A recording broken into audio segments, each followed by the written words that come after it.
ஒன்று கன்னட படம் சார்.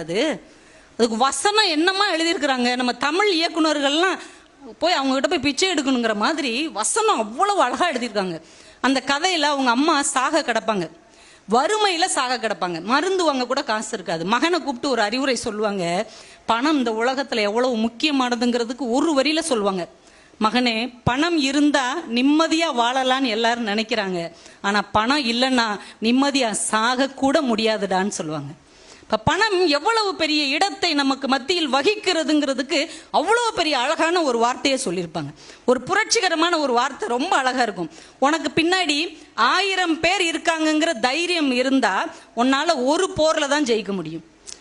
உனக்கு பின்னாடி 1000 பேர் இருக்காங்கங்கிற தைரியம் இருந்தா உன்னால ஒரு போர்ல தான் ஜெயிக்க முடியும். ஆனால் 1000 பேருக்கு முன்னாடி நீ இருக்கிறங்கிற தைரியம் இருந்தா இந்த உலகத்தையே உன்னால ஜெயிக்க முடியும். ஒரே விஷயம், வசனம் இப்படி தீயா அள்ளி கொட்டியிருப்பாங்க. நான் 10 பேரை அடிச்சு டான் ஆனவன் இல்லடா, நான் அடிச்ச 10 பேருமே டான் தான் அப்படிம்பார். இப்போ ஒரு சின்ன சின்ன சினிமா வசனத்தில் கூட நம்மை கவனிக்க வைக்கிறார்கள் இல்லையா, சாதாரணமான விஷயம்.